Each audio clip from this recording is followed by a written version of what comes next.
بسم الله الرحمن الرحيم. دعائے محمد صلی اللہ علیہ وسلم. بسم اللہ الرحمن الرحیم. اللہم ولی ولیک الحجت ابن الحسن صلواتک علیہ وعلی آبائہ فی ہذہ الساعۃ وفی کل ساعۃ ولییا وحافظا وقائدا وناصرا ودلیلا وعینا حتی تسکنہ ورزقتہا ومتعہ فیہا طویلا برحمتک یا ارحم الراحمین. رب صل علی محمد وآل محمد صلوات بر محمد وآل محمد. اللهم صل على محمد. آل محمد. اپنی عبادات کی قبولیت کے لیے سب عزاداریے سالار شہیدان سرور شہداء امام علی مقام علیہ الصلوۃ والسلام علیہ الف تحیۃ والثناء کے لیے بھی ایک مرتبہ جہاں جہاں بیٹھے ہیں بآواز بلند صلوات پڑھ لیں. اللہم صل على آل محمد. بیماروں کی شفا یابی صحت و کامل تندرستی کے لیے گھروں میں ہیں اسپتالوں میں ہیں حاضرین محفل میں ہیں جن کی دعائیں میرے آپ کے سب کی ذمہ ہیں. اللہ صدقہ شہدائے کربلا کے تقدس کا اس کے مقدس خون کا اللہ ان تمام بیماروں کو صحت یابی عطا فرمائے. بیماروں کی شفا یابی کے لیے بھی صلوات پڑھ لے. اللهم صلی علی محمد. عزاداری سید الشہداء کے جہاں جہاں بھی پروگرام ہیں نہت مومنین مومنات ہیں ہماری عبادت گاہیں ہیں صفحہ اعضاء ہے ماتمداروں کے نواخانوں کے عزاداروں کے جو بھی پروگرام ہے جہاں بھی ہیں میرے مالک ان کی تو اپنی قدرت کاملہ کے ذریعے حفاظت و نصرت فرما. ان کی نصرت و حفاظت کے لیے بھی صلوات پڑھ لیجئے. اللہم صل علی محمد آل محمد. کریم اللہ جو بھی دشمنان دین ہیں دشمنان اسلام ہیں ملک کی استحکام کے امن و امان کے دشمن ہیں وہ اغیار کے عالمی استقبال کے گماشتے ہواری ایجنٹ ہیں ان کی جو فنڈنگ فیڈنگ کرنے والے ہیں جو سہولت کار ہیں کریم اللہ ان سب کو نیست و نابود فرما. ان کی بربادی کے لیے بھی بلند صلوات پڑھ لے. اللہم صلی علی محمد آل محمد. اللہ کریم صدقہ جناب رباب سلام اللہ علیہ کا جو مومنین مومنات اور عادی نرینہ نہیں رکھتے ہیں کریم اللہ ان کو اپنی رحمت کے خزانوں سے نیک صالح پاکیزہ اولاد عطا فرما. کہ نعمت اولاد وہ ہے جس کی انبیاء بھی آخری عمر میں تمنا کرتے نظر آتے ہیں کریم اللہ ان بھی اولاد جوڑوں کی اللہ اولاد دے. ان کی اولاد کے لیے بھی صلوات پڑھ لیجیے. اللہم صلی علی محمد آل محمد. اللہ کریم ہمارے وارث کے ظہور بابرکت میں تاجیل فرما. ہمیں ان کے ادنا سپاہیوں جان نثاروں میں شامل فرما. کما حق ہو ہمیں اپنے امام کی نصرت و معرفت اور ہماری گناہگار آنکھوں کو اس عظیم شخصیت عظیم ہستی کا دیدار نصیب فرما. دعاؤں کی قبولیت کے لیے بآواز بلند صلوات. اللہم صلی علی محمد آل محمد. جو دعائیں مجھ سے رہ گئی ہیں میرا مالک تو کریم ہے، تو مجیب الدعوات، قاضی الحاجات، کافی المہمات، وہ مومنین جو اپنی حاجات دل میں رکھتے ہیں، لب پہ نہیں لا سکتے، تیری ذات علیم بذات الصدور ہے، بہتر سمجھتی ہے میرے مالک، ان کی دعاؤں کو بھی قبول فرما۔ قبولیت کے لیے پھر صلوات پڑھ لیجیے، اللہم صلی علی محمد۔ آل محمد۔ نعرہ تکبیر، نعرہ تکبیر، نعرہ رسالت، نعرہ رسالت، نعرہ حیدری، نعرہ حیدری، حسینیت، حسینیت، یزیدیت، یزیدیت، لبیک یا حسین، لبیک یا حسین، نعرہ حیدری، نعرہ صلوات، اللہم صلی علی محمد وآل محمد۔ ماشاءاللہ، لا حول ولا قوة الا باللہ العلی العظیم۔ اعوذ باللہ من الشیطان الرجیم، بسم اللہ الرحمن الرحیم۔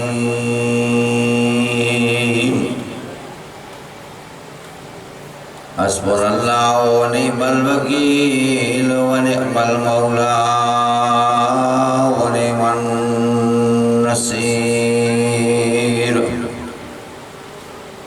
رب اشرح لي صدري ويسر لي امري واحلل عقدة من لساني يفقهوا قولي۔ ويا الله يا رحمن يا رحيم يا مقلب القلوب ثبت قلوبنا على دينك۔ والحمد لله الذي نور قلوبنا بفضائل آل محمد۔ الحمد لله الذي نور قلوبنا ببلاء آل محمد۔ والحمد لله الذي نور قلوبنا بمصائب الحسين صلوات۔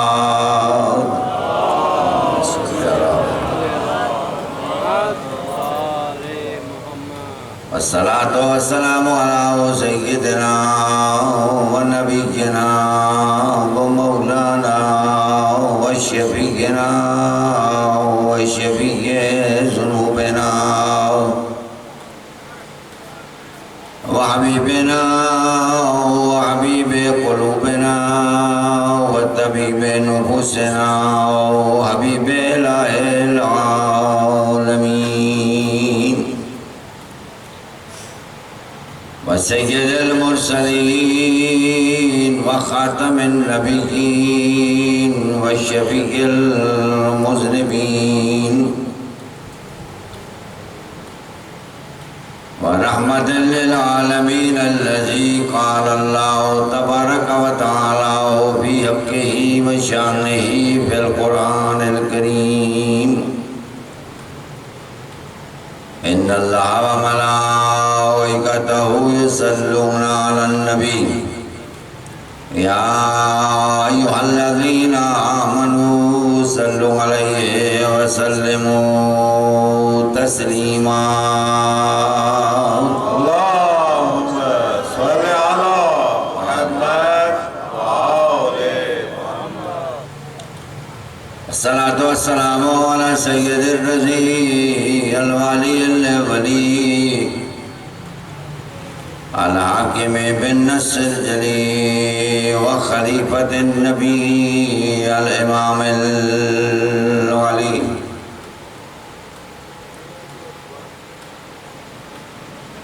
الساجد للقبلتين ووسيلتنا في الدارين وردت الله الشمس مرتين مولانا ومولى الكونين مولانا ومولى الكونين أبي الحسنين الشريفين الإمامين الكريمين الضارب بالسيفين والطاعون بالرمحين ضربة ولي يوم الخندق يبصر من عبادة الثقلين نار حضري والصلاة والسلام على السيدة الجليلة المخدومة المعصومة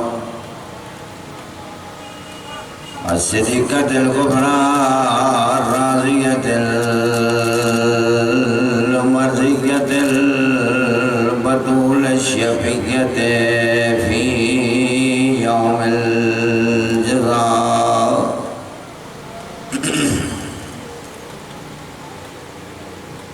المجروة المحزونة المغمومة المظلومة المحرومة المعلومات عن حق ميراث أبيها التي قالت لها قبر أبيها بعد وفاة أبيها وابتاه صفت لي مصائب والنهار صفت للأيام سرنا لياليها التي المغصوبة جهرا والمدفونة سترا وعلى الحسن المظلوم المعصوم المسموم بسم الجفا والحسين المظلوم المقتول الغريب نينوى القتيل الأدشان المذبوح من القفا في يوم عاشوراء الذي قال وقت وحدتي وحين غربتي يا أبطال الصفا وفرسان الحجاب ما لي أنا أناديكم فلا تجيبوني وقال أين علي أكبر وأين عباس الذي نظر يمينا وشمالا وقال هل من ناصر ينصرنا هل من الله يزق عن حرم رسول وأولاد البتول الذي قال وقت وعدتي وحين غربتي يا زينب ويا أم كلثوم ويا رقية ويا سكينة عليكن مني سلام الوداع الذي جسمه ريان وبلا غسل وكفن ودفن بأرض كربلاء من غير جرم ولا خطأ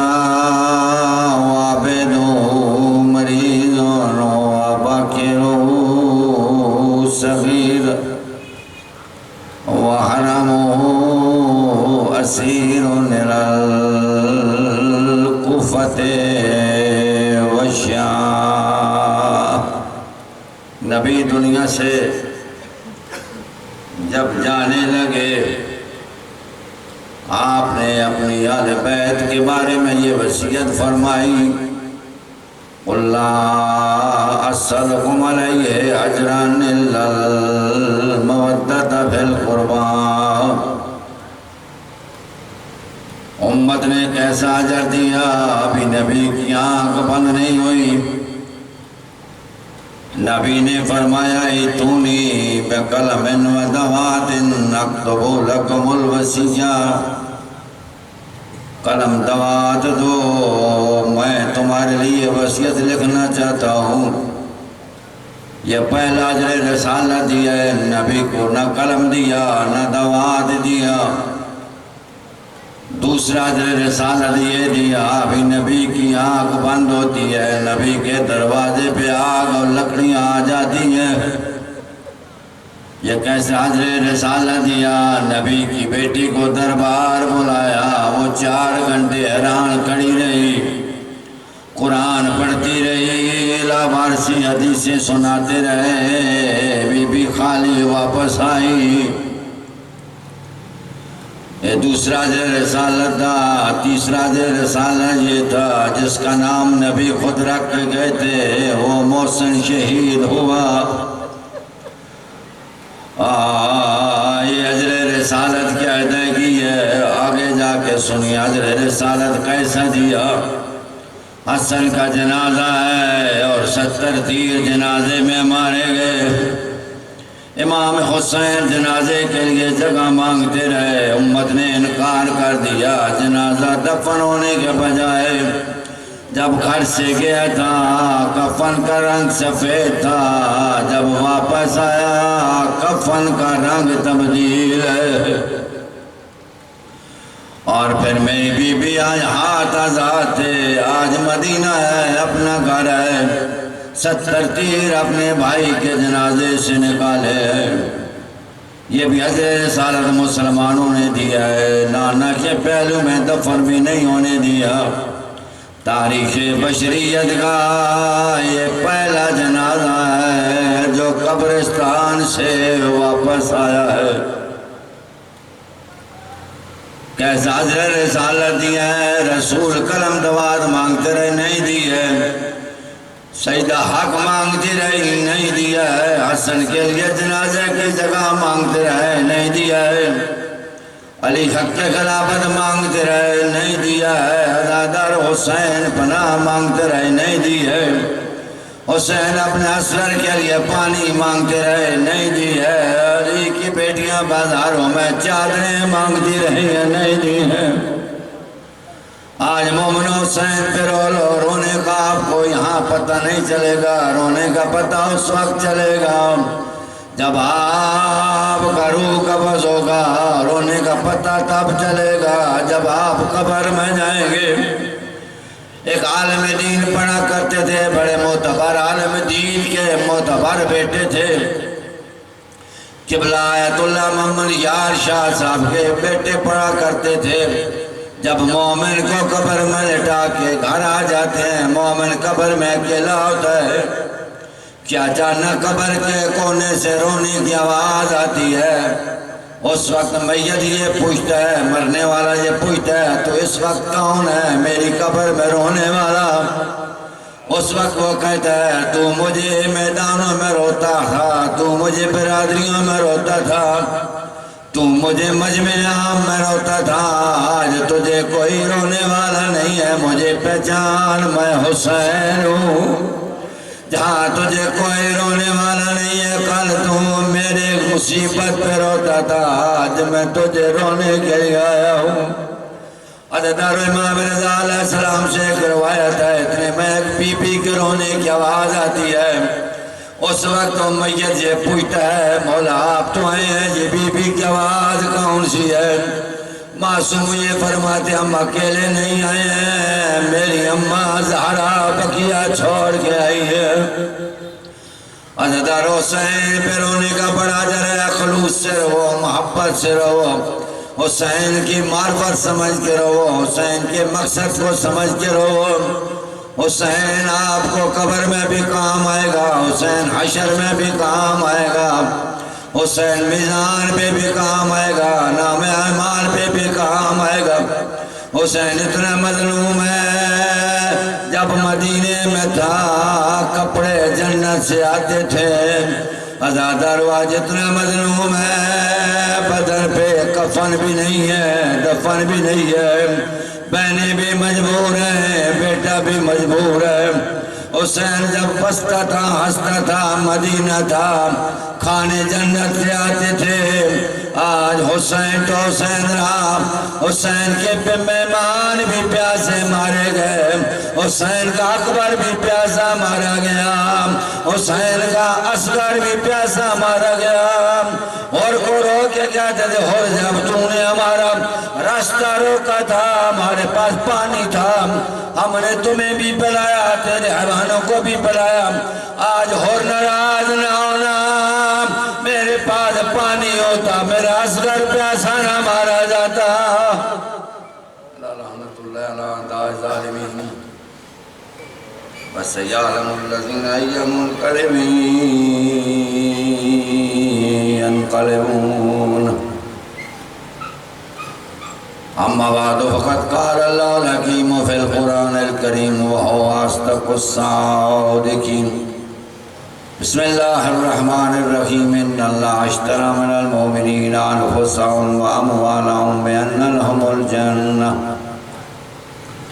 يقاتلون في سبيل الله فيقتلون ويقتلون وعدا عليه حقا في التوراة والإنجيل والقرآن، ومن أوفى بعهده من الله فاستبشروا ببيعكم الذي بايعتم به، ذلك هو الفوز العظيم۔ صدق الله مولانا العلي العظيم۔ وقال رسول الله صلی اللہ علیہ وآلہ وسلم، الحسین منی وانا من الحسین، صلوات بر حسین۔ اللہم صلی اللہ علیہ وسلم۔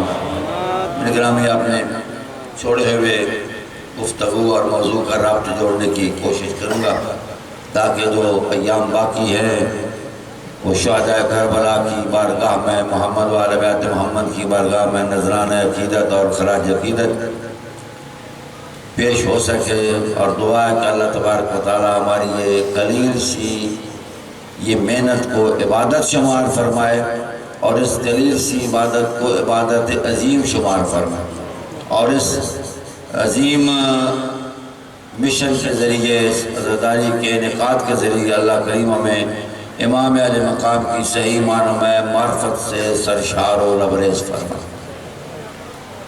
آپ کو دعاؤں کی قبولیت کی ضرورت ہے۔ ہم یہ چاہتے ہیں کہ ہم جو دعا مانگے وہ قبول ہو، تو میں ہر محفل میں عرض کرتا ہوں، ہر مجلس میں عرض کرتا ہوں، قبولیت کے لیے ایک کربلائی صلوات پڑھ لیجیے، اللہم صلی علی محمد وآل محمد۔ کو آگے چلتا ہوں میں۔ ایک دوست تھا حضرت خضر کا اور الیاس علیہ السلام کا، علی نبینا علیہ السلام۔ انہوں نے کہا، اللہ کے نبی، لوگ محفلوں میں بیٹھتے ہیں تو ایک دوسرے کی غیبت کرتے ہیں، ایک دوسرے کی عیب اور برائیاں بیان کرتے ہیں۔ غیبت سمجھتے ہیں نا؟ میں نے کچھ عرض کیا تھا اس کے بارے میں۔ غیبت، جی غیبت کیا ہوتی ہے؟ جی مومن کے اندر جو عیب پایا جائے اس عیب کو بیان کرنا۔ فلاں جی مسئلہ کیا ہے، فلاں یہ، اس کو غیبت کہتے ہیں، اس کی عدم موجودگی میں ادھر نہیں جانا چاہتا، صرف توجہ دلانا چاہتا تاکہ ہم محفل سے باہر جائیں نا، جو میں نے کہا تھا، تو ہور بن کے جائیں باہر جب جائیں۔ اگر مومن وہ سنے تو اس کو ناپسند ہو۔ معصوم نے فرمایا ہے، مومن کا عیب دیکھو تو پردہ ڈالو، مومن کی خوبی اور اچھائیاں بیان کرو۔ ہماری ذمہ داری ہے مومن کے عیبوں کو چھپانا، خوبیوں کو نشر کرنا۔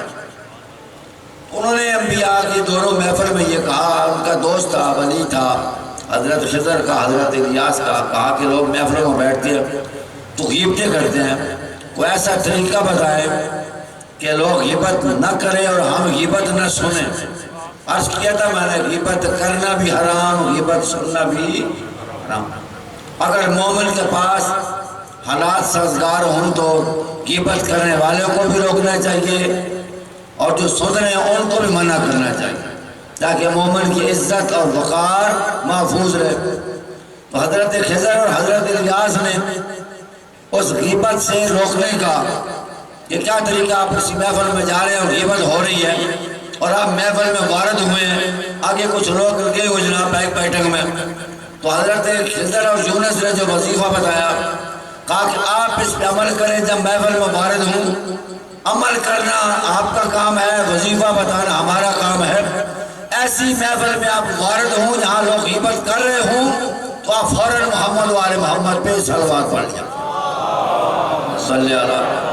اللہ تبارک و تعالیٰ ایک فرشتہ موکل کرے گا ان پہ کہ ان کو غیبت کرنے کی جرات نہیں ہوگی اور جو سن رہے ہوں گے ان کے بھی جرات نہیں ہوگی۔ اور جب آپ محفل سے باہر جائیں اسی محفل سے، تاکہ وہ پیچھے سے آپ کی غیبت نہ کرے، آپ محفل سے نکلتے وقت بھی محمد و آل محمد پہ صلوات پڑھتے جائیں، اور اللہ تبارک و تعالیٰ وہاں بھی ایک فرشتہ مقرر کر دے گا تاکہ وہ آپ کی غیبت بھی نہ کرے گی۔ صلوات اتنی عظیم عبادت ہے، زندگی کا کوئی موڑ ایسا نہیں جہاں صلوات آپ کے کام نہ آئے۔ بآواز بلند صلوات پڑھ لیں، اللہ صلی آل محمد، بارہ دیگر بلندر صلوات صلی اللہ۔ تو یہاں سے ہمیں معرفت ملتی ہے، یہاں سے دین ملتا ہے، مجلس میں قرآن ملتا ہے، یہاں سے ہمیں ایمان ملتا ہے، یہاں سے ہمیں اسلام ملتا ہے، یہاں سے ہمیں کل ایمان ملتا ہے، یہاں سے ہمیں معرفت ملتی ہے، جرت ملتی ہے، شہامت ملتی ہے، شہادت ملتی ہے، کردار ملتا ہے، آل محمد کی رفتار ملتی ہے، ان کا کردار ملتا ہے۔ یہاں سب کچھ ہے کربلا کے میدان میں، جرت ہے، ہمت ہے، ایثار ہے، شہادت ہے، شہامت ہے، ایثار ہے، قربانی ہے۔ توجہ ہے میری باتوں کی طرف، یہاں اللہ کی اطاعت بھی ہے، یہاں معیار زندگی بھی ہے، معراج بندگی بھی ہے کربلا میں۔ جو چاہے آپ کو ڈسپلن آپ کو یہاں سے ملے گا، نظم و ضبط آپ کو یہاں سے ملے گا۔ کون سا زندگی کا پہلو ہے جو کربلا میں موجود نہ ہو، جو حسین مولا کی سیرت میں موجود نہ ہو؟ اس لیے کہ انبیاء کا، تمام انبیاء کا خلاصت محمد اور اس ساری تعلیم اور مشن کے وارث حسین ابن علی۔ اس لیے آپ نے فرمایا تھا الحسین منی و انا من الحسین۔ یہ فرمایا کہاں تھا یہ بھی سن لیجیے، یہ شیعہ کی کتابوں کی بات نہیں کر رہا ہوں، مورخین اہل سنت نے لکھا اپنی کتابوں میں۔ کہاں فرمایا تھا؟ پیغمبر کا گزر ہو رہا تھا، بچے کھیل رہے تھے، ان بچوں کے درمیان میرا اور آپ کا مولا حسین ابن علی بھی کھیل رہے تھے۔ ان بچوں کے درمیان میرا اور آپ کا مولا، میرا اور آپ کا پیر، میرا اور آپ کا حقیقی دستگیر، وہ بھی بچوں کے درمیان کھیل رہے تھے کہ پیغمبر کا گزر ہوا۔ سارے بچے ادھر ادھر بھاگ گئے، ایک بچہ کھڑا رہا۔ اس بچے کے پیغمبر قریب آئے، قریب آ کر بچے کو اٹھایا، بچے کو سینے کے قریب لائے، اتنا قریب لائے نبی جھکتے چلے گئے، جھکتے جھکتے نبی اتنے جھکے، غور ہے بزرگوں بھائیوں کی، نبی اتنے جھکے کہ اپنے لبہائے رسالت کو اس بچے کے لبوں پہ رکھا، اپنے ایک دست نبوت اس بچے کے تھوڑی کے نیچے رکھا اور ان بچوں کو مخاطب ہو کے فرمایا اے دنیا والوں دیکھ لو، تمہارے باپ اور ہے، اس کا باپ اور ہے، تمہارے نانا اور ہے، اس کے نانا اور ہے۔ وہ لبہائے رسالت کو حسین کے لب پہ رکھ کر فرمایا الحسین منی و انا من الحسین۔ حسین حیدری۔ اگر آپ نے استخارہ کر کے نعرہ لگا رہے تو میں خود لگا دیا کروں گا، نعرہ حیدری۔ آواز بہت تھوڑی ہے، نعرہ حیدری۔ تھوڑا خرچہ زیادہ کر لو، نعرہ حیدری۔ یار ابھی بار نہیں کی جواب آپ کی، نعرہ حیدری۔ اگر میں نعرے لگاؤں گا تو تھک جائے گا۔ میں نے کل کہا تھا مفادی پڑھے، مقتل مکرم پڑھے، مقتل کی کتابیں پڑھے، بہار الانوار پڑھے، آپ کے چھٹے ماہ فرماتا ہے میرا اللہ ان آوازوں پر رحم کر جو میری جد حسین کے زداری میں نکلتی ہیں۔ پھر یاد کر یہ مفاتی پڑھی ہے میرے پاس، آداب زیارت امام حسین میں آپ کو اس پہ پڑھ لینا۔ چھٹے امام سجدے میں دعا مانگتے آپ کے لیے، آپ کہاں بیٹھے ہیں؟ نہ مقام سمجھے نا، آپ کہاں بیٹھے ہیں؟ آپ کی کیا عظمت ہے؟ پھر تو رہوں آپ حسین کے گھر میں بیٹھے ہیں، حسین ہے جنت کے جوانوں کا سردار، آپ جنت میں بیٹھے ہیں۔ جو حسین کے گھر آ گیا وہ جنت میں آ گیا۔ یہ خالی جنت نہیں ہے، یہ کشتی ہے، حسین کی کشتی ہے۔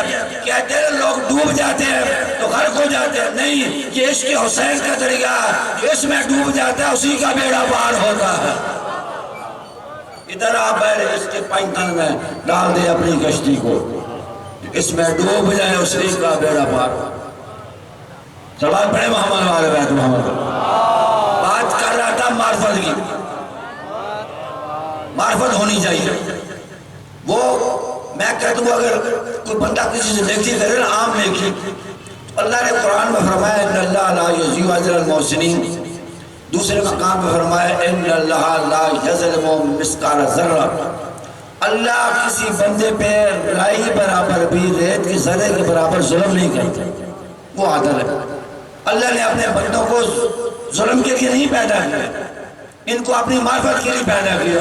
اور بڑا عجیب جملہ کہا کہ حضرت انسان کی ساری کائنات میں نے تیرے لیے بنائی ہے، تجھے میں نے اپنے لیے بنایا ہے۔ اور پھر حدیث قدسی کی جملے ہیں عبدی اتینی عبدی تکن لی اکن لگا، جملہ میں کہنے لگا ہوں، سنبھال لیں اس کو، بچے یاد کر لیں۔ حدیث قدسی میں اللہ نے فرمایا اے بندہ تو میرا ہو جا، میں خود بخود تیرا ہو جاؤں۔ کربلا میں حسین نے کہا پروردگار اگر یہ ساری کائنات مجھے مل جائے تو نہیں ملا تو مجھے کچھ بھی نہیں ملا، اگر یہ ساری کائنات ضائع ہو جائے تو مل جائے تو پروردگار میں نے کچھ بھی نہیں کھویا، میں نے سب کچھ پا لیا۔ تو بندہ جب اس کا ہو جاتا ہے وہ خود بخود ہو جاتا ہے۔ اس لیے جو اس کے ہوتے ہیں نا وہ کہیں آپ کو انصار اللہ نظر آئیں گے، کہیں آپ کو حزب اللہ نظر آئیں گے، کہیں آپ کو پیام ولایت والے نظر آئیں گے۔ اب آپ اس کے ہوتے جائیں گے وہ آپ کا ہوتا جائے گا۔ پتہ نہیں میری باتیں سخت ہیں یا میں سمجھا نہیں سکا یا آپ سنتے ہی ایسے ہیں، لیکن میرے لیے جو ایک نیا ماحول ہے، میں تو یہاں آیا ہوں صرف آپ کو دو باتیں بتانے کے لیے، آپ اس کے ہو جائیں گے۔ جب عام بندہ اس کا ہو جاتا ہے تو اس کا ہو جاتا ہے تو حسین ابن علی کا کیا مقام ہوگا؟ آج جو گلی گلی ہوتی ہے زداری، پس کرو نیاز کرو، تم تو میرا ذکر کرو میں تمہارا ذکر کروں، بطیروں کے مسئلے پہ ایسا ذکر کیا، آج گلی گلی اس کا ذکر ہو رہا ہے۔ شرط کیا تھی؟ اس کی رضا کے لیے کام تھا، اس میں نہیں تھی۔ کائنی لم اخرج اشرن ولا پترن ولا مفسدن ولا ظالمن، دنیا والوں یوحنا سن لو، میں کسی شرارت کے طور پہ مدینہ نہیں چھوڑ رہا ہوں، میں کسی تکبر یا نخبت کے لیے نہیں جا رہا ہوں، میں معاشرے میں فساد پھیلانے کے لیے نہیں بلکہ فساد مٹانے کے لیے جا رہا ہوں، میں ملکوں کو قبضہ کرنے کشور کشائی کے لیے سلطنت طلبی کے لیے نہیں جا رہا ہوں، میں صرف اور صرف اپنے نانے کی امت کی اصلاح کے لیے جا رہا ہوں۔ یہ لفظ اصلاح امام کی زبان سے نکلنا اس بات کی دلیل ہے کہ یہ لفظ فساد کے مقابلے میں ہوتا ہے۔ حسین کا لفظ اصلاح کہنا اس بات کی دلیل ہے کہ معاشرے میں فساد موجود تھا اور اس کے مٹانے کے لیے حسین کو اتنی بڑے انقلاب کا سہارا لینا پڑا۔ نعرہ حیدری۔ آج حالات حاضرہ پہ بات ہو تو کہتے ہیں نظام موضوع کے اندر ہے، ٹھیک ہے، اچھی بات ہے۔ حسین کا انقلاب کس کے خلاف تھا؟ حالات حاضرہ پہ بات سمجھ آئی؟ حسین کا انقلاب کیا تھا؟ اس وقت کے جو حالات تھے اسی کے خلاف انقلاب تھا نا، حالات حاضرہ پہ۔ آج بھی ہمیں کرنٹ افیئر کی بات کرنی چاہیے، دنیا میں وہ کون سے ایسے مقام ہیں یا آپ کے مومن پریشانیوں میں ہیں، تکلیفوں میں ہیں، اگر آپ عزاداری کے ذریعے آپ کو دوسرے مومنوں کی تکلیف کا پتہ نہیں چلا ہے اور آپ اپنی تاب و توان کے مطابق ان کی مشکل اور پریشانی کو حل نہیں کر سکے ہیں تو بس عزاداری کے منانے کا کوئی مقصد نہیں رہتا ہے میرے بزرگوں بھائی. عزاداری مومن. میں نے کل بھی عرض کیا تھا، فرمایا شیعتنا المتبازلون فی ولایتنا، ہمارے شیعہ ہماری ولایت کے راستے میں ایک دوسرے پہ خرچ کرتے ہیں، کنوس نہیں کرتے ہیں. تو ایک بندہ میں عرض کرتا، ایک بندہ اگر نیکی کرتا ہے اللہ اس کی نیکی ضائع نہیں کرتا، اور اللہ اس کے بدلے اس کو ادھر بھی اجر دیتا ہے، ادھر بھی اجر دے گا. اور ایک بندہ اس نے ساری کائنات بھی اللہ کو دے دی، تو اللہ نے اس کو کچھ انعام نہیں دیا ہوگا، اللہ نے اس کو انعام نہیں دیا ہوگا. جی کچھ انعام تو وہاں مل گیا، کہا یا یہ تو ہر نفس المطمئنہ، اے نفس مطمئنہ. دنیا یہ سمجھ رہی تھی کہ حسین کو قتل کر دیا گیا، ٹھیک ہے، یہ واضح قدرت آ رہی تھی، اے نفس مطمئنہ آ جا تو میرے پاس، اس حالت میں آ جا کہ تو مجھ سے راضی ہے اور میں تجھ سے راضی ہوں. خدا بندے سے خود پوچھے بتا تیری رضا کیا ہے. یہ رضا ان کے پاس رضا. آپ کہیں گے کہ یہ کون سی آپ نے بات کیا دی مولانا؟ سنیے قرآن سنیے. یہ آپ نے سنا ہوا ہے واقعہ کہ جب حضرت سلیمان نبی کا دربار تھا تو انہوں نے کہا کہ انی لا اری الہدہد، کیونکہ اوپر پرندے ہر طرح کے پرندے ہوتے تھے، سایہ کرتے تھے، درندے پرندے چرند خزان جتنی بھی طاقتیں تھی نا، ہوا ہے، فضا ہے، ابر ہے، گھٹا ہے، زمین ہے، جو بھی ہے وہ حضرت سلیمان کے پاس. پھر آپ نے یہ اللہ سے مانگا تھا کہ پروردگار مجھے روئے زمین کی حکومت دے اور ایسی دے کہ اس کے بعد پھر اور کسی کو بھی نہ دے. یہ قرآن کے اندر ہے، اس کے بعد پھر کسی کو نہ دینا. اس لیے علماء نے لکھا ہے کہ سارے نبی جنت میں جائیں گے، جو سب سے آخر میں نبی جنت میں جائے گا وہ حضرت سلیمان ہے، کیونکہ دنیا کی بادشاہی مانگی تھا. معصوم ہی اس ملک کے منافی کو کام نہیں کیا، لیکن دنیاوی بادشاہت لی ہے تو سب سے آخر میں جائیں گے. انہوں نے کہا کہ میں آج محفل میں ہدہد کو نہیں دیکھ رہا ہوں. ہدہد کو حاضر کیا گیا، پتہ نہیں آپ کے علاقے میں اسے کیا کہتے ہیں، ایک پرندہ ہوتا ہے لمبی چونچ والا. جی ہاں صحیح ہوں. وہ جب آیا تو اس نے کہا آپ نے کہا کہ کدھر جاتا ہے، اگر تو نے غلط بات کی تو لاز بہانہ کا میں تجھے ذبح کر دوں گا. اس نے کہا فلاں مقام پہ میں نے دیکھا ہے کہ ملکہ ہے، اس کا تخت ہے، اس طرح بڑا تخت ہے، لوگ سورج کی پوجا کرتے ہیں اور یہ کرتے ہیں، شرک کرتے ہیں. اب بات موضوع نہیں، سارا میں واقعہ نہیں سنانا چاہتا. حضرت سلیمان نے کہا کہ وہ تخت مجھے ابھی چاہیے، اسی وقت چاہیے. محفل میں سارے بیٹھے، جن بھی بیٹھے ہیں، بشر بھی بیٹھے ہیں. اس لیے ہم لوگ جب امامت کی بات کرتے ہیں نا، جب نبوت کی بات کرتے ہیں تو ہم یہ بات ضرور کرتے ہیں کہ امام کو فقط لوگوں میں مت تلاش کرتا ہو. جو میرے طرف امام کو فقط لوگوں میں مت تلاش کرنا، انسانوں میں مت تلاش کرنا. امام وہ ہوتا ہے جو انسانوں کی ضرورت بھی پوری کرے، جنوں کی ضرورت بھی پوری کرے. قرآن میں ہے نا وَمَا خَلَقْتُ الْجِنَّ وَالْإِنسَ إِلَّا لِيَعْبُدُونِ، کہ ہم نے جنوں اور انسانوں کو عبادت کی. اب انسانوں کے لیے امام ہو تو جنوں کو کون بتائے گا؟ تو جو جنوں کی ضروریات کو بھی جانتا ہو اسے امام کہا جاتا ہے. تو جو ہے بزرگ کمائیے گی وہ جناب آپ نے کہا مجھے وہ تخت چاہیے. اچھا قال عفریت من الجن، ایک جن اٹھا، اس نے کہا کہ انا آتیک من قبل ان تقوم من مقام، آپ اپنے مقام سے اٹھیں اور بیٹھیں، بس اتنی دیر میں تخت لے کے آ گیا. فاصلہ کتنا ہے؟ 2200 کچھ کلومیٹر، 2200 اب پتہ نہیں 2228 ہے یا کتنا ہے، یمن. ٹھیک ہے جی فاصلہ. سلمان کہاں بیٹھے ہیں جناب؟ فلسطین میں. تخت لانا ہے یمن سے. تو کہا انا آتیک من قبل ان تقوم من مقامک، آپ اپنے مقام سے اٹھے بیٹھے، اتنی دیر میں تخت لے جاؤں گا. انہوں نے کہا نہیں مجھے اس سے بھی جلدی چاہیے. وہاں سے کون اٹھا؟ قال الذی عنده علم من الکتاب، ایک بندہ اٹھا جس کے پاس کتاب کا تھوڑا سا علم تھا. وہ اٹھا، اس نے کہا انا آتی کا، اس کو میں بھی لے آتا ہوں. من قبل ان یرتد طرفک، ادھر آپ اپنی پلک جھپکے، تخت میں آپ کے سامنے لے آؤں گا. بس یہ بات کرنی تھی، تخت آپ کے سامنے حاضر ہو گیا. جناب سلمان جب تخت آیا تو یہ نہیں کہا کہ میں نے یہ اور وہ کر دیا، کہا ھذا من فضل ربی، یہ اگر میرا رب یہ کرم نہ کرتا تو میں یہ کام نہ کر سکتا. وہ کام بھی رضا خدا کے لیے تھا. اتنی بڑی قربانی دی حسین نے حسین نے یہ نہیں کہا کہ میں نے یہ کیا ہے، آپ نے یہ کہا رضان بے قضائی و تسلیم الامری، پروردگار جیسے تیری رضا تھی نا، تیری رضا کے سامنے حسین کا سجدے میں خم ہے، میں ادھر ادھر کی بات نہیں کرتا ہوں۔ اب سوال یہ پیدا ہوتا ہے، آپ کے معصوم یہ فرماتے ہیں کہ وہ اس شخص کا نام عاصم بن برقیہ تھا، آنن فانن پلک چپکتے میں اس ایک اسم اعظم کے بدلے جو اللہ نے اس عاصم بن برقیہ کو عطا کیا تھا، پلک چپکنے میں وہ تخت وہاں سے 2200 کلومیٹر کے فاصلے پہ جناب سلمان کے دربار میں لے آیا۔ معصوم فرماتے ہیں اس کے پاس ایک اسم اعظم تھا، ہمارے پاس 72 اسم اعظم ہوتے ہیں۔ کتنے ہوتے ہیں؟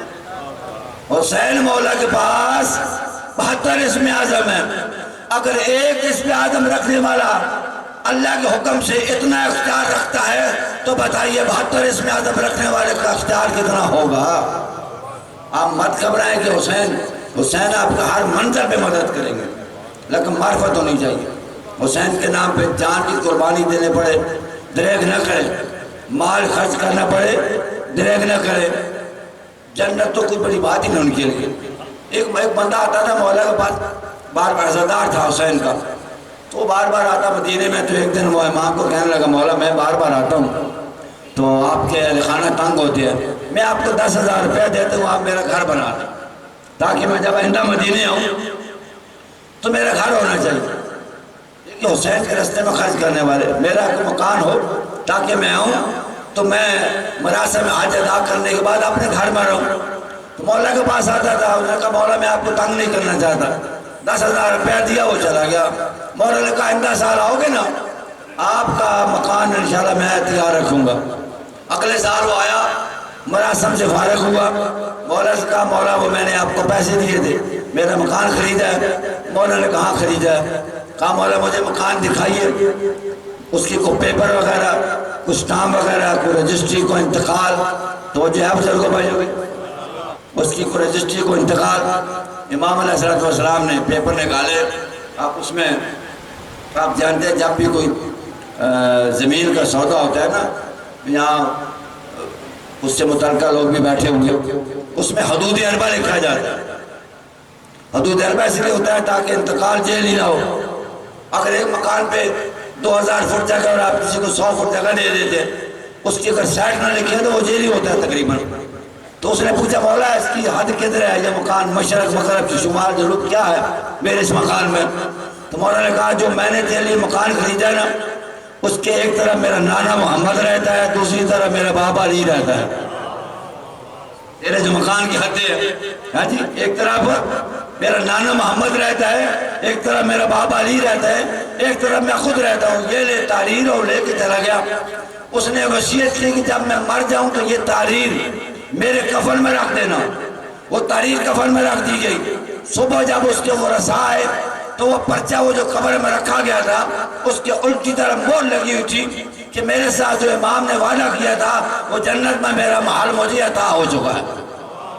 حسین مولا کے پاس سب کچھ ہے، ہماری نیت ٹھیک ہونی چاہیے، ہمارا کردار صاف ہونا چاہیے، ٹھیک ہے جی۔ سود کے پیسوں سے مجلسیں نہ کرواؤ، حرام کے پیسے سے نیازیں نہ پکاؤ، حلال کے پیسے سے نیازیں کھاؤ تاکہ بغض لے کر آئے کوئی بندہ، جب باہر جائے تو محبت لے کر جائے۔ حلال کی نیاز ہو کو آئے، نفرت لے کر آئے تو علی کی ولایت لے کر باہر جائے۔ یہ خلوص کی محبت کی حلال کی نیاز کا یہ اثر ہوتا ہے کہ کھانے والے کا، ابھی آپ دیکھیں نا کسی وقت آپ کہیں گئے ہو، آپ نے کھانا کھایا ہو، واپسی بھی نماز پہ دل نہیں کرتا، بندہ نمازی بندے ہو، وہ سمجھ لے کہ جو وہ کھانا کھا کے آیا تو وہ مشکوک تھا، وہ کھانا مشکوک تھا، وہ کرنا کھانے سے حلال کھانے میں برکت ہوتی ہے، انسان کا اطاعت رائے کے لیے دل کرتا ہے۔ اگر آپ نے ایسا کھانا ہے کہ آپ کا دل کر رہا ہے کہ آپ نماز پڑھے تو سمجھ لینا آپ نے کھانا حلال کھایا ہے۔ باتیں بہت ہے، ٹائم بہت تھوڑا ہے، چلے یہ بندہ ہے مولا کے پاس، تیرے میرے مولا حسین کے پاس، اور کہا کہ مولا مجھ سے قتل ہو گیا، قتل ہو گیا ہے تو اس کی میں نے دیت دینی ہے۔ قتل کی 2 قسمیں ہوتی ہیں، ایک ہوتا ہے جان بوجھ کے مارنا، اسے کہتے ہیں قتل عمدی، ایک ہوتا ہے قتل خطائی، مارنا کسی اور کو تھا، مار کوئی اور گیا، ٹھیک ہے جی۔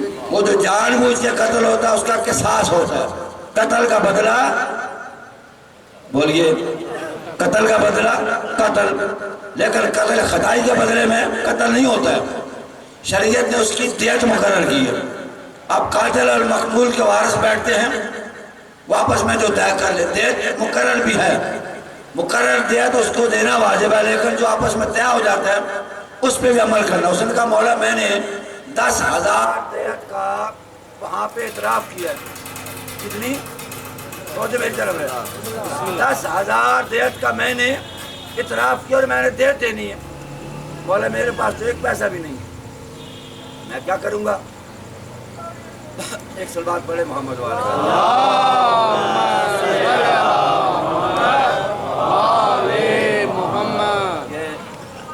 پیچھے بیٹھے ہیں، سمجھ آ رہی ہے میرے بزرگوں کو؟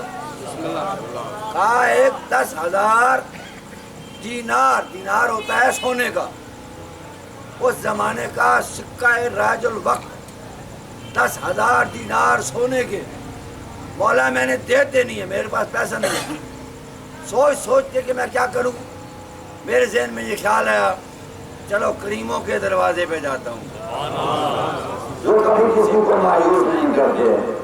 تو مولا سوچ کے آج آپ کے کریم کے دروازے پہ آیا ہوں، مولا میری مدد کرنا۔ مولا نے کہا ٹھیک ہے میں تجھے پیسے دیتا ہوں، لیکن میری شرط ہے۔ کہا شرط کیا؟ کہا میں آپ سے چند سوال پوچھوں گا، اگر آپ نے میرے سوالوں کے جواب دے دیے تو میں آپ کو پیسے دے دوں گا۔ اگر آپ نے ایک سوال کا جواب دیا تو 1/3، 2 کا جواب دیا 2/3، تینوں کا جواب دیا ساری کی ساری دیت کے پیسے میں تجھے دوں گا۔ اس نے کہا مولا میں جہل، آپ جیسے علم و شرف کے فضیلت کے مالک اور وارث، مجھ جیسے جہل سے آپ سوال پوچھیں گے، لیکن چونکہ مولا آپ کا حکم ہے آپ سوال پوچھیں، اگر مجھے جواب آیا تو فابہا، اگر جواب نہ آیا تو میں آپ سے سیکھ لوں گا۔ مولا نے کہا پہلا سوال میرا یہ، مجھے یہ بتا، میرے نانے محمد نے یہ کہا کہ المعروف ہو بقدر المعرفت، بندے کی معرفت دے کر اس کے ساتھ نیکی کرو۔ اگر آپ نیکی کہاں پہ کریں گے نا، وہ کہتے ہیں نا کوئی بندہ بچہ تھا، وہ سردی میں ایک سانپ کا بچہ لے آیا، اس کو سردی لگی ہوئی تھی، ٹھٹرا ہوا تھا، اس کو جب گرم کیا بستر میں، وہ جب گرم ہوا تو اٹھا تو اسی بچے کو اس نے کاٹ لیا۔ ٹھیک ہے جی، وہ چونکہ نیکی کے قابل نہیں تھا نا، اس کا کام ہے ڈسنا اس کی فطرت میں۔ نیکی وہاں کرو جہاں نیکی کے بندہ قابل ہو، کسی ایسے شخص کے ساتھ آپ نیکی کریں جس کو نیکی کی قدر ہی نہ ہو تو وہاں نیکی نہیں کرنی چاہیے۔ امر بالمعروف بھی وہاں کرنا چاہیے جہاں اس کا اثر کا احتمال ہو، وگرنہ غیر محل پہ امر بالمعروف بھی نہیں کرنا چاہیے۔ نازل بلاغہ میں مولا نے بہت کچھ فرمایا اس حوالے سے۔ مولا نے کہا پہلا سوال پھر بتا، پہلا سوال یہ ہے کہ افضل ترین نیکی اور عمل کیا ہے؟ تو جو ہے میں بات کو سمیٹوں گا، آپ جتنا بولیں گے بات جلدی سمیٹوں۔ افضل ترین نیکی کیا ہے؟ تو وقت بھی مذہب کا ہونے والا ہے۔ اس نے کہا مولا توحید پہ ایمان، لا الہ، سب بولو لا الہ، اللہ پہ ایمان۔ مولا نے کہا تو نے ٹھیک کہا، لفظ ایمان ہے، اور یہ حسین کے نانے کا پہلا جملہ تھا مشرکوں میں جملہ۔ جب آپ نے آغاز کیا تھا تبلیغ کا،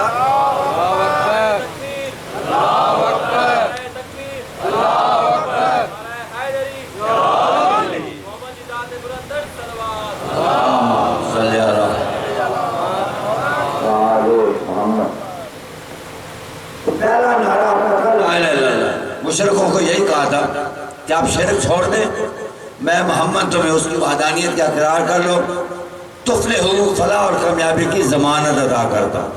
جب اس نے کہا نا توحید پہ ایمان، تو مولا نے کہا مجھے یہ بتاؤ اگر مشکل ہو، مصیبت ہو، پریشانی ہو تو پھر سب سے بہتر عمل کون سا ہے؟ اس نے کہا اللہ پہ توکل، اس پہ بھروسہ، اللہ پہ توکل، اللہ پہ بھروسہ۔ مولا نے کہا تیرا یہ جواب بھی ٹھیک ہے۔ کہا میرا تیسرا سوال یہ ہے کہ مومن کی زینت کیا ہے؟ سوال کون پوچھ رہا ہے؟ مولا حسین۔ کس سے پوچھ رہے ہیں؟ ایک قرض لینے کے لیے آیا، پیسے مانگنے کے لیے آیا، ٹھیک ہے جی، اور دعویٰ بھی ہے حسین کی محبت کا، ٹھیک ہے۔ تو اس نے کہا مولا علم پلس عمل، علم ہو بردباری بھی ہو، یہ بڑا مشکل مسئلہ ہے۔ یہ جتنا فساد ہے نا معاشرے میں، علم کے ساتھ تحمل نہ ہونے کا نتیجہ ہے۔ امام کے پاس آتے تھے لوگ، سوال کرتے تھے تو گالیاں دیتے تھے امام کو، غلط لہجے میں سوال کرتے تھے، امام ہنس کے سنتے رہتے تھے۔ جب وہ گالیاں دے کر تھک جاتا تھا، امام کہتے تھے اچھا اب تیری توجہ ہے تو میں سوالوں کے جواب دوں۔ یہ ہمارے احمد کا طریقہ کار تھا۔ ہمارے یہاں مولوی صاحب سے ایک مسئلہ پوچھو، دوسرا مسئلہ پوچھو، مولانا صاحب کے تیور بدل جاتے ہیں۔ ہمارا ایک دوست تھا، وہ مولانا صاحب کے پاس چلا گیا، مولانا اس کو چھوٹے موٹے مولانا ملے تھے، مفتی صاحب تھا، مفتی سمجھتے ہیں نا، جن کے پاس ہر وقت فتح والی توپ اور اس میں ہر وقت گولے تیار ہوتے ہیں، بالکل پر ہوتی ہے ہر وقت، ٹریگر میں ہاتھ ہوتا ہے، کوئی ادھر بات کرے ادھر سے فتوے کا گولا چھوڑ دیا جائے۔ تو ادھر سے جناب میں نے اس کو کہا، میں نے کہا ذرا جاؤ مولانا صاحب سے پوچھنا کہ یہ من کن تو مولا بہاد علی مولا کہاں نازل ہوا تھا۔ وہ جا کر اس نے پوچھا، اس نے کہا نہیں یہ مولا کا معنی یہ نہیں ہے اور آج کی تفسیر یہ نہیں ہے۔ پھر اس کو ہم نے کہا کہ آپ جانا، آپ پوچھنا آیت بلغ کہاں نازل ہوئی ہے، پہلے یہ پوچھا جائے کہ یہ ایک سلوات پڑھے محمد وعلى آلہ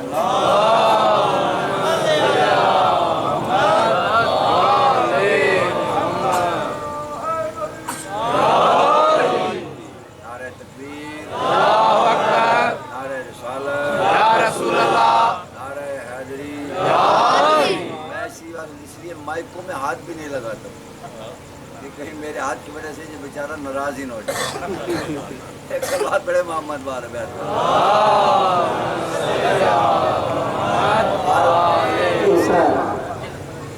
ٹیکنالوجی کا یہ حصہ کبھی ٹھیک رہتی ہے کبھی خراب ہو جاتی ہے، ٹھیک توجہ رکھے ذرا۔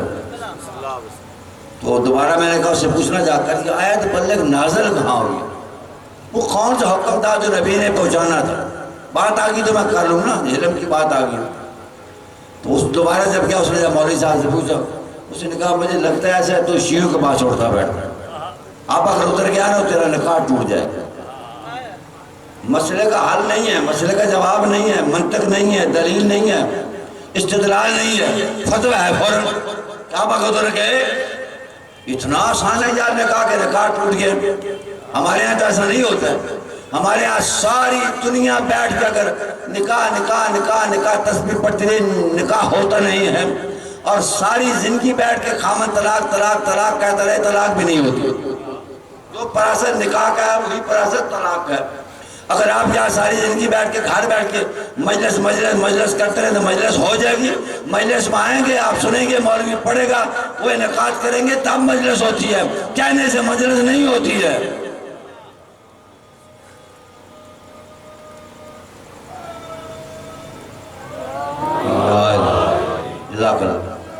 زندہ آباد، زندہ آباد، مردہ آباد، مردہ آباد۔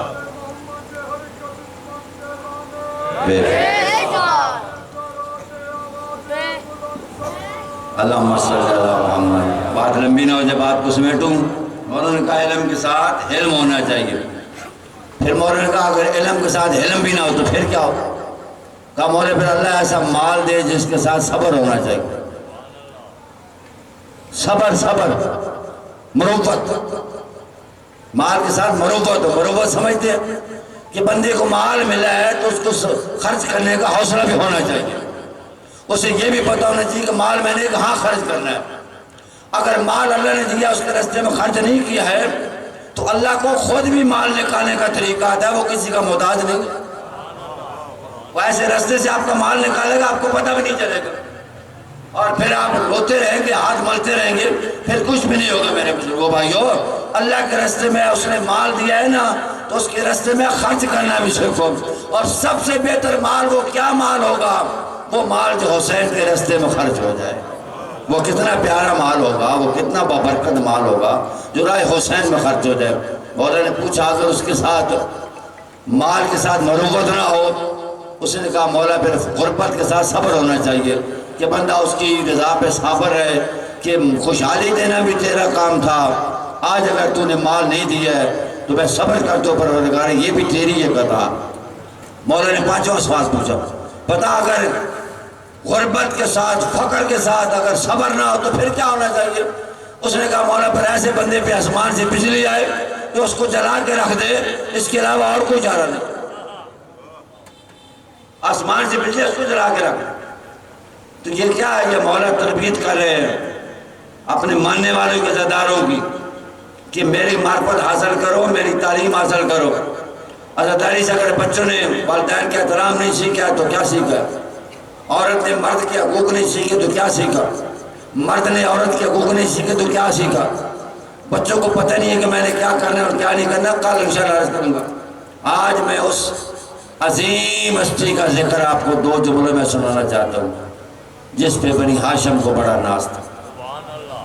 جب بھی مدینہ میں واقعہ کربلا کا تذکرہ ہوتا تھا، بطول زادیاں کہتی تھی ہمیں فکر نہیں ہے جن کا بھائی عباس جیسا، ان کو کسی قسم کی فکر، اور یہ عباس وہ ہیں کہ جن کو جناب زینب سلام اللہ علیہ نے جھولے میں پالا ہے۔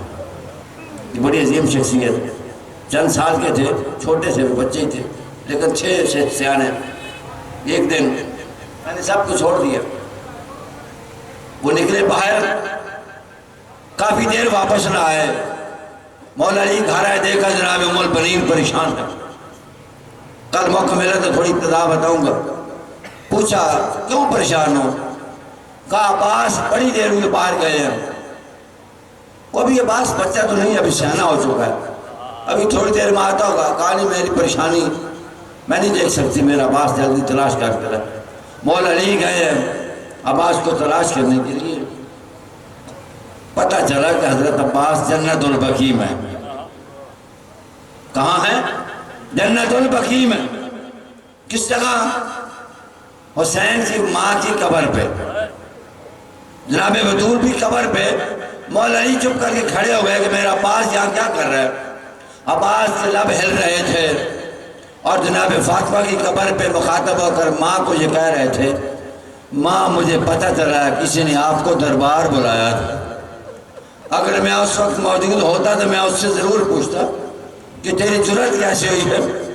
ماں مجھے پتہ چلا کسی نے آپ پہ دروازہ کرایا تھا، اگر میں اس وقت موجود ہوتا تو میں ضرور پوچھتا۔ ماں مجھے پتہ چلا کسی نے آپ کو تماچا مارا تھا، ماں اگر میں موجود ہوتا تو ضرور پوچھتا تو کون ہوتا ہے میری ماں کو تماچا مارنے والا؟ آئے کتنی عظیم شخصیت حضرت عباس۔ عزادارو زندگی میں کسی وقت عباس کو جنگ کرنے کی اجازت نہیں ملی۔ عزادارو جب حسن کا جنازہ واپس لایا جا رہا تھا نا، قبضہ تلوار سے علی کے اس عظیم شہنشاہ پادشاہ بہادر بیٹے نے، کمر بنی ہاشم نے، شہنشاہ وفا نے تلوار کو نکالا، لیکن حسین نے قبضہ تلوار پہ ہاتھ رکھ لیا کہ عباس میرے بھائی کی وصیت تھی میرے جنازے پہ جنگ نہیں کرنا ہے۔ تاریخ ہے وہ عباس ہے۔ ایک وقت ایسا آیا، چھوٹے چھوٹے بچے پیاس سے بلک رہے، حسین کے پاس آئے، کہا آقا مولا میری ماں نے بابا نے جس مقصد کے لیے دعا مانگی تھی کہ پروردگار مجھے بہادر عطا اولاد عطا کر دے، میری اولاد کی محافظ ہو، تیرے بچوں کی پیاس مجھ سے نہیں دیکھی جاتی ہے، مجھے اجازت دو میں کربلا میں جاؤں۔ نظر آئیے سن، مولا نے دائیں دیکھا بائیں دیکھا، کہا عباس میں تجھے کیسے اجازت دوں، تو میرے لشکر کا علمبردار ہے۔ کہتے ہیں غازی نے بھی دائیں اور بائیں دیکھا، کہا مولا وہ لشکر کدھر ہے جس کا میں علمبردار تھا؟ مولا اب کوئی نہیں بچا، مجھے اجازت دے۔ کہتے ہیں لفظوں میں حسین نے اجازت نہیں دی، لفظوں میں حسین چپ ہے، آنسو بہ رہے ہیں، کربلا کی گرم خاک ہے، زمین پہ نگاہیں گاڑی ہوئی ہے۔ عباس سمجھ گئے مجھے اجازت مل چکی ہے۔ عزادارو عباس چلے نا، تلوار اٹھائی، مشق اٹھائی، جب خیمے سے گزرنے لگے جناب زینب سلام اللہ علیہ کی نگاہ پڑی، کہا عباس کہاں جا رہے ہو؟ کہا حسین کے بچوں کی پیاس مجھ سے دیکھی نہیں جاتی، نہر فرات پہ پانی لینے جا رہا ہوں۔ جناب زینب نے کہا ذرا اندر آ جاؤ۔ جو بھی جاتا ہے پانی لینے کے بہانے جاتا ہے، لیکن واپس کوئی نہیں آیا۔ عباس ایسے بیٹھ گئے جیسے مہذب شاگرد استاد کے سامنے زانو تائے ادب کر کے بیٹھتا ہے۔ کہا باز کون تو بھی حضر ابھی جب میں چھوٹی سی بچی تھی اپنے باپ علی کی گود میں بیٹھی تھی، اگرچہ میرا سر چھوٹا تھا لیکن اس وقت بھی چادر میرے سر پہ موجود تھی۔ اچانک میرے سر سے چادر سر کی گری، میرے بابا نے عربوں کے رسم و رواج کے مطابق میری پیشانی پہ بوسہ نہیں دیا، پڑھ کر میرے بازوؤں پہ بوسہ دیا۔ میں روب امامت کی وجہ سے سمجھ نہ سکی میرے باپا نے میرے بازوؤں پہ بوسہ کیوں دیا۔ اجرکم اللہ، عباس آج آپ جا رہے ہیں، مجھے یقین ہو گیا میرے بازوؤں میں رسیاں ڈلنے کا وقت آ گیا ہے۔ حضرت عباس گئے، اپنے گھوڑے کو نہر فرات میں ڈالا، پانی کا چلو اٹھایا، پانی پہ نگاہ کی، پی سکتے تھے کہاں، پی تو سکتے ہیں مگر وفا سے بعید ہے۔ پانی کا چلو پھینکا، گھوڑے سے کہا تو پی لے، گھوڑے نے پانی نہیں پیا، سوار نے پانی نہیں پیا، مشک بھری واپس آئے۔ کمینے چھپ کے بیٹھے ہوئے تھے، کوئی ادھر کھجور کے پاس کوئی ادھر کھجور کے پاس۔ ایک کمینے نے تلوار اٹھائی، غازی کے دائیں بازو پہ وار کیا، حضرت غازی کا دائیں بازو کٹ کے زمین پہ گرا، آپ نے مشک کو دوسرے بازو میں ڈالا، اس طرف سے کمینے نے کمینگاہ سے نکل کے وار کیا، میرے مولا کا دوسرا بازو بھی کٹ گیا۔ مولا نے مشک کا تسمہ اپنے منہ میں ڈالا، اور مل کمینے کے پاس ایک تیر تھا جس کی 3 نوکیں تھی جو حیوانوں کو مارا جاتا تھا، اور مل نے وہ تیر مارا جو مشک کو لگا، غازی کے سینے میں لگا، مشک کا پانی زمین پہ گرا۔ غازی نے گھوڑے سے کہا اب مجھے خیمے نہ لے جانا، میں نے بچوں سے پانی کا وعدہ کیا تھا۔ ادادارو پھر کمینہ کسی نے گرز مارا، کسی نے تیر مارا، ایک کمینے نے تیر مارا جو دائیں آنکھ میں لگا، ایک کمینے نے تیر مارا جو غازی کے سر میں لگا، غازی کا سر پھٹا، غازی زین سے زمین پہ آئے، پہلی مرتبہ یہ کہا یا اخاؤ ادرکنی، ساری زندگی غلام کہلوایا، ایک اب کہا بھیا میرا آخری سلام ہو۔ حضرت حسین خیمے سے دوڑے، کبھی اٹھتے ہیں کبھی گرتے ہیں، افتان و خیزان، اٹھتے بیٹھتے جیسے نمازی سجدے میں جاتا ہے۔ غازی کے لاش پہ آئے، اللہ جانے اب کیا سن رہے ہیں، جب غازی کے لاش پہ آئے، غازی کا سر آپ نے گود میں اٹھایا، حضرت غازی رونے لگے، کہا غازی کیوں روتا ہے؟ کہا مولا میری ایک آنکھ سلامت ہے لیکن خون سے پر ہے، میری دوسری آنکھ میں تیر ہے، ذرا تیر نکالو، میری آنکھ صاف کرو، ایک مرتبہ میں دیکھنا چاہتا ہوں غربت کیسے ہوتی ہے، ایک مرتبہ میں دیکھ لوں امام کا دیدار کر لوں، ایک مرتبہ میں دیکھ لوں غریب کیسے ہوتے ہیں۔ حضرت حسین نے آنکھ صاف کی، غازی زور سے روئے، کہا غازی اب کیوں رویا ہے؟ کہا رویا اس لیے ہوں جب میں خیمے سے آیا تھا تیری داڑھی سے آتی، اب تیری داڑھی سفید ہو گئی ہے۔ کہا غازی جہاں تجھ جیسا لمدار چلا جائے وہاں مظلوم کا کیا حال ہوگا؟ کہتے ہیں مورخین اب غازی زیادہ بلند آواز میں روئے، کہا غازی اب کیوں رویا ہے؟ کیا زینب کی چادر یاد آئی ہے؟ کہا مولا بے شک اس کا ارمان زیادہ لیکن نہیں۔ کہا کیا سکینہ کی پیاس یاد آئی ہے؟ کہا بے شک اس کا بھی بڑا ارمان ہے لیکن اس وجہ سے نہیں رویا۔ کہا پھر کیوں رویا ہے؟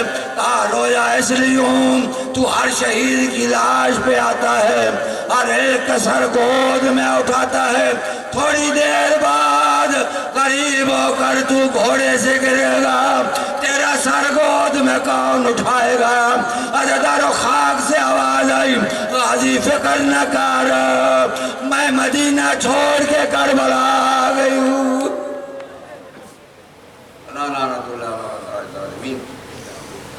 وَسَيَعْلَمُ الَّذِينَ ظَلَمُوا أَيَّ مُنْقَلِبٍ يَنْقَلِبُونَ أَمَّا بَعْدُ اللہم بجائے محمد ولی وفاطمہ والحسن والحسین اور عہد المعصومین من ذریت الحسین صلوات اللہ وسلم علیہ وآلہ اجمعین۔ کریم اللہ جتنے اب آئے ہیں اور جو کسی مجبوری کی وجہ سے نہیں آئے ہیں سب کی دعائیں عبادات حاجات دلی تمنا اپنی بارگاہ میں قبول فرما، جہاں جہاں مومن آباد ہے سب کی ہر حوالے سے حفاظت فرما، جتنے بیمار ہیں ان کو شفا کامل عطا فرما، جو بے اولاد ہیں ان کو نیک صالح اولاد عطا فرما، صاحبان اولاد کی اولاد کو نیک اور صالح بنا، حج و زیارت کے جو متمنی ہیں ان کو یہ سعادت نصیب فرما، جن احباب نے جسم پہ عذاب بچائی ہے ان کو توفیقات خیر میں اضافہ فرما، جنہوں نے مومنین کی پذیرائی کے لیے لنگر و نیاز کا اہتمام کیا، صدقہ حسین کی پیاس کا ان کے رزق میں، عمر میں، زندگی میں، مال میں، گھر بار میں خیر و برکت عطا فرما۔ میرے مالک ان بچوں کو صحیح معنوں میں مشن حسینی کا وارث اور امین بنا۔ کریم اللہ تو رحمان رحیم کریم ہے، ہمارے وارث کے ظہور بابرکت میں تعجیل فرما، ظہور امام کے ذریعے ہم سب کی مظلوموں کی مشکلیں آسان فرما، ہمارا خاتمہ بے ایمان فرما۔ دعاؤں کی قبولیت کے لیے یا زبان صلوات اللہم صلی علی محمد و آل محمد، ماتم حسین، یا حسین یا حسین یا حسین۔